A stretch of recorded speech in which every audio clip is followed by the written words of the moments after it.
যখন শুনতে পেলেন বিশ্বনবী মুহাম্মদুর রাসূলুল্লাহ সাল্লাল্লাহু আলাইহি সাল্লাম সুস্থ হয়েছে, সাথে সাথে হযরত আবু বকর সিদ্দিক রাদিয়াল্লাহু তাআলা আনহু 5000 দিনার আল্লাহর রাস্তায় দান করে দিয়েছে। জোরে জোরে বলেন সুবহানাল্লাহ।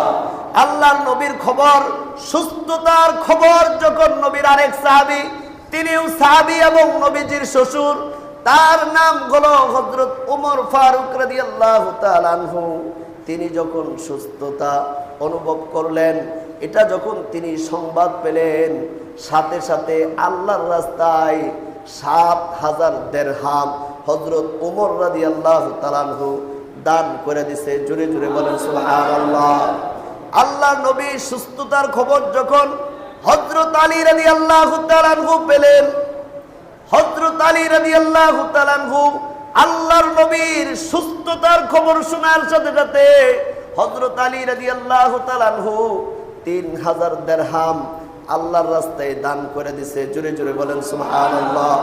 হযরত আব্দুর রহমান বিন আউফ রাদিয়াল্লাহু তাআলা আনহু তিনি যখন শুনতে পেলেন বিশ্ব নবী সুস্থ হয়ে গেছে, সাথে সাথে তিনি আল্লাহর রাস্তায় 100 উট দান করে দিছে। জোরে জোরে বলেন সুবহানাল্লাহ।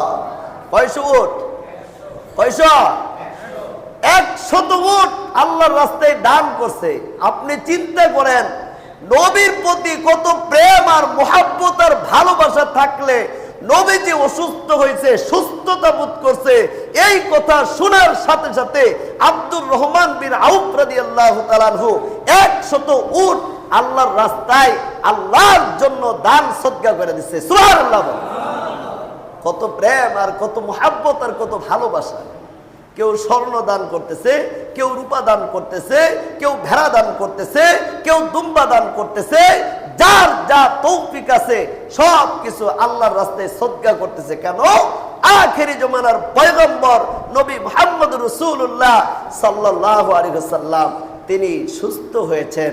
এই কথা শোনার সাথে সাথে আল্লাহর নবী যেই দিন সুস্থ হলেন, বুধবার দিন, তিনি হয়তো সকালবেলা এরকম ভাবে সুস্থ হয়েছে, আল্লাহ নবী সাল্লাল্লাহু আলাইহি সাল্লামের ঘরে ওই দিন ভালো খাবারের আয়োজন করা হয়েছে। সুবহানাল্লাহ।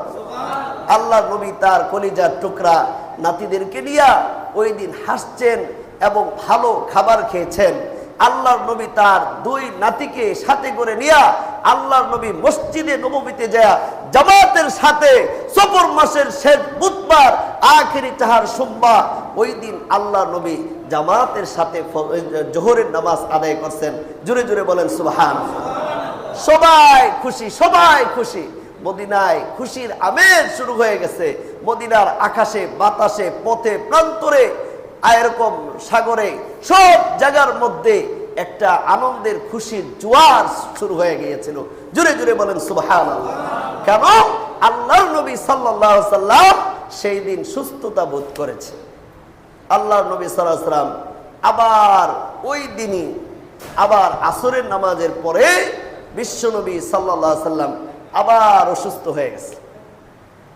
যেই দিন তিনি সুস্থতা বোধ করলেন, সারাদিন সুস্থ থাকার পরে আসরের নামাজের পরে মাগরিবের নামাজের আগ মুহূর্তে আল্লাহর নবী সাল্লাল্লাহু আলাইহি সাল্লাম আবার অসুস্থ হয়ে গেছে। তারপরে আর নবীজি আর সুস্থ হন নাই। এমনি ভাবে রবিউল আউয়াল মাসে, মানে কয়েকদিন পরে আবার তিনি দুনিয়ার মায়া ত্যাগ করে ওই অসুখ অবস্থায় আল্লাহ নবী দুনিয়া থেকে বিদায় নিয়েছে। জোরে জোরে বলেন সুবহানাল্লাহ। রাসূলের ইন্তেকালের অনেক বড় ঘটনা আছে, আমি এখন বলতে পারবো না, এগুলো অনেক লম্বা আলোচনা, এখন করার সময় নেই। তো আমি শুধু আল্লাহর নবী সুস্থ হয়েছে এজন্য এই দিবসটাকে বলা হয় আখেরি তাহার সোমবার, সফর মাসের শেষ বুধবার। এই যে 2 দিন আগে যে বুধবার গেল, এই দিবসটাকে বলা হয় কি আখেরি তাহার সোমবার। আখের মানে শেষ, তাহার মানে সফর মাস, তাহার মানে সফর মাস, আর সোমবার হলো বুধবার। এটা ফার্সি ভাষায়, হ্যাঁ ফার্সি ভাষায় এটা এভাবে বলা হয়। এই জন্য আল্লাহর নবীর জন্য তাদের কত মায়া, মমতা, ভালোবাসা, তাদের অন্তরের ভিতরে যেমন প্রেম ছিল, আমাদের ভিতরেও তো এরকম নবীর প্রতি ভালোবাসার মোহাব্বত রাখা দরকার আছে না? সাহাবাই কেরাম যেইভাবে নবীজিকে ভালোবাসছে, ঠিক সেইভাবেই আপনাকে আমাকেও নবীজিকে মোহাব্বত করতে হবে, ভালোবাসতে হবে। আর আল্লাহ তাআলা যাকে যত বেশি ভালোবাসবে, মোহাব্বত করবে, আল্লাহ তাআলা তাকে বেশি পরীক্ষা করবে। কি করবে? তাকে বেশি বিপদ দিবে, মুসিবত দিবে, অসুখ দিবে। আপনাকে মানুষ তিরস্কার করবে, এই মা আপনি এত অসুস্থ হন কে? আপনি এত বিপদের সম্মুখীন কেন? এরকম সব সময় শুনি আপনার বিপদ আর বিপদ আর বিপদ আর বিপদ কেন? যত বেশি বিপদ তত বেশি পরীক্ষা। পরীক্ষা আসে কার পক্ষ থেকে? আল্লাহর পক্ষ থেকে। মা আসাবা মিন মুসিবাতিন ইল্লা বিইজনিল্লাহ ওয়া মান ইউমিন বিল্লাহি ইয়াহদি কলবাহু আল্লাহু বিকুল্লি শাইইন আলিম।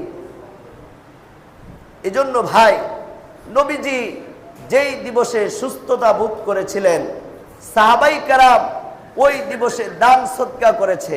আপনারাও আবার যখন আল্লাহ যদি হায়াতে বাঁচায় রাখে, সফর মাসের শেষ বুধবার আবার যখন জীবনে পাবেন, ইনশাল্লাহ ওই দিবসে নবীর জন্য আপনি শুকরিয়া দান সদকা করবেন।